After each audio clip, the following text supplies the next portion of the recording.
ನಮಸ್ತೆ ವೀಕ್ಷಕರೇ, ಈ ವಿಡಿಯೋದಲ್ಲಿ ಶೇಂಗಾ ಉಂಡೆ ಮಾಡೋದು ಹೇಗೆ ಅಂತ ನೋಡ್ಕೊಳ್ಳೋಣ. ಶೇಂಗಾ ಉಂಡೆ ಅಂದರೆ ಯಾರಿಗೆಲ್ಲ ಇಷ್ಟ ಇರಲ್ಲ ಹೇಳಿ. ಮಕ್ಕಳಿಂದ ಹಿಡಿದು ದೊಡ್ಡವರಿಗೆ, ಚಿಕ್ಕವರಿಗೆ ಎಲ್ರಿಗೂ ಕೂಡ ಉಂಡೆ ಅಂದರೆ ತುಂಬ ಇಷ್ಟ.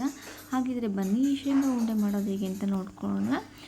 ಫಸ್ಟ್ ನಾನಿಲ್ಲಿ ಒಂದು 3/4 kg ಶೇಂಗಾ ಬೀಜನ ಹುರಿದಿಟ್ಕೊಂಡಿದ್ದೀನಿ. ಹಾಗೆ ಒಂದು ಅರ್ಧ kg ಕಡಲೆ, 2 ರಿಂದ 3 ಕೊಬ್ಬರಿ ತುರಿ, ನೆಕ್ಸ್ಟು ಒಂದು 200 ಗ್ರಾಮಷ್ಟು ನವಣೆ, ಹಾಗೆ ಒಂದು 1/4 kg ಎಳ್ಳು, ನೆಕ್ಸ್ಟು ಒಣಶುಂಠಿ ಪುಡಿ, ಹಾಗೆ 1/4 kg ಬೆಲ್ಲ ತೊಗೊಂಡಿದ್ದೀನಿ. ಇದಿಷ್ಟು ಶೇಂಗಾ ಉಂಡೆ ಮಾಡಲು ಬೇಕಾಗಿರೋಂಥ ಐಟಮ್ಗಳು. ಮೊದಲಿಗೆ ನಾನು ಒಂದು ಬಾಣಲೆಯಲ್ಲಿ ಒಂದು 3 ಕಪ್ಪಷ್ಟು ಶೇಂಗಾ ಬೀಜನ ಹುರ್ಕೊಳ್ತಾ ಇದ್ದೀನಿ. ಈ ಶೇಂಗಾ ಬೀಜನ ನಾವು ಒಂದು ಮೀಡಿಯಮ್ ಫ್ಲೇಮಲ್ಲಿ ಹುರಿಬೇಕು.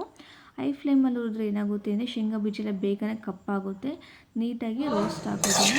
ಹಾಗಾಗಿ ನಾವು ಮೀಡಿಯಮ್ ಫ್ಲೇಮಲ್ಲಿ ನಿಧಾನವಾಗಿ ಈ ಶೇಂಗಾ ಬೀಜನ ಹುರ್ಕೊಂಡು ಎತ್ತಿಟ್ಕೋಬೇಕು. ನೆಕ್ಸ್ಟ್ ನಾವಿಲ್ಲಿ ಯಾವ ಕಪ್ಪಲ್ಲಿ ಶೇಂಗಾ ಬೀಜ ತೊಗೊಂಡಿರ್ತೀವಿ ಅದೇ ಕಪ್ಪಲ್ಲಿ ಒಂದು 3/4 ಕಪ್ಪಷ್ಟು ಎಳ್ಳನ್ನು ಚೆನ್ನಾಗಿ ಫ್ರೈ ಮಾಡ್ಕೋಬೇಕು.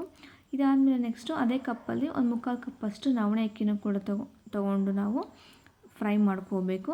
ಇದಿಷ್ಟೆಲ್ಲ ಫ್ರೈ ಆದಮೇಲೆ ಲಾಸ್ಟಿಗೆ ಒಣ ಕೊಬ್ಬರಿ ನಮಗೆ ಎಷ್ಟು ಬೇಕೋ ಅಷ್ಟು, ಜಾಸ್ತಿ ಬೇಕು ಅಂದರೆ ಜಾಸ್ತಿ ಅಥವಾ ಕಡಿಮೆ ಬೇಕು ಅಂದರೆ ಕಡಿಮೆ ಒಣ ಕೊಬ್ಬರಿನ ಫ್ರೈ ಮಾಡ್ಕೋಬೇಕು.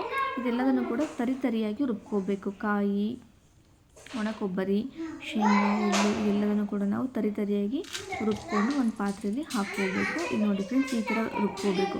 ಫುಲ್ಲು ನುಣ್ಣಗೆ ರುಬ್ಬಿದ್ರೆ ಚೆನ್ನಾಗಿ ಬರಲ್ಲ. ಇದನ್ನೆಲ್ಲ ನಾವು ಈ ಕನ್ಸಿಸ್ಟೆನ್ಸಿಲಿ ತರಿಯಾಗಿ ರುಬ್ಕೋಬೇಕು. ತರಿಯಾಗಿ ರುಬ್ಬಿದ್ರೆ ತಿನ್ನೋದಕ್ಕೆ ತುಂಬ ಚೆನ್ನಾಗಿರುತ್ತೆ. ಮೆತ್ತಗಿದ್ದರೆ ಅಥವಾ ಫುಲ್ ಸಣ್ಣಕ್ಕಿದ್ದರೆ ಅದು ಚೆನ್ನಾಗಿ ತಿನ್ನೋದಕ್ಕೆ ಉಂಡೆ ಬರೋದಿಲ್ಲ. ಹಾಗಾಗಿ ಸ್ವಲ್ಪ ನಾವು ತರಿಯಾಗಿಯೇ ರುಬ್ಬಿಟ್ಕೊಂಡಿರಬೇಕು. ಇದಕ್ಕೆ ನಾವು ಒಣಶುಂಠಿ ಪುಡಿನ ಸೇರಿಸ್ಕೋಬೇಕು. ಫ್ಲೇವರಿಗೋಸ್ಕರ ಒಣಶುಂಠಿ ಮತ್ತು ಏಲಕ್ಕಿ ಪುಡಿನ ಸೇರಿಸ್ಕೋಬೇಕು. ಬೇಕು ಅಂದರೆ ನಾವು ಸ್ವಲ್ಪ ಎಕ್ಸ್ಟ್ರಾ ಮೇಲೆ ಕಡಲೆನೂ ಕೂಡ ಹಾಕೋಬೋದು. ಹಾಗೆ 1 ಬೌಲಷ್ಟು ಕೊಬ್ಬರಿನೂ ಕೂಡ ಹಾಕೋಬೋದು. ನಾನಿಲ್ಲಿ ಸ್ವಲ್ಪ ಪೂರಿನ ಯೂಸ್ ಮಾಡಿದ್ದೀನಿ. ನಮಗೆ ಈ ಉಂಡೆಗಳನ್ನು ಕಟ್ಟುವಾಗ ಮಧ್ಯೆ ಸ್ವಲ್ಪ ಪೂರಿ ಸಿಕ್ಕಿದ್ರೆ ಚೆನ್ನಾಗಿ ಕಾಣಿಸುತ್ತೆ. ಹಾಗಾಗಿ ನಾನು ಸ್ವಲ್ಪ ಪೂರಿ ಯೂಸ್ ಮಾಡ್ಕೊತೀನಿ. ನೆಕ್ಸ್ಟ್ ಒಂದು ಪಾತ್ರೆಯಲ್ಲಿ ನಾನು ಬೆಲ್ಲದ ಪಾಕನ ಕಾಸಿಟ್ಕೊಂಡಿದ್ದೆ. ಆ ಬೆಲ್ಲದ ಪಾಕನೆಲ್ಲ ಸೇರಿಸ್ಬಿಟ್ಟು ಉಂಡೆ ಕಟ್ಟಬೇಕು. ಸುಮಾರು ಒಂದು 3/4 kg ಶೇಂಗಾ ಬೀಜ ಕಡಲೆಯಲ್ಲಿ ಒಂದು 50 ರಿಂದ 60 ಉಂಡೆಗಳಾಗಿತ್ತು.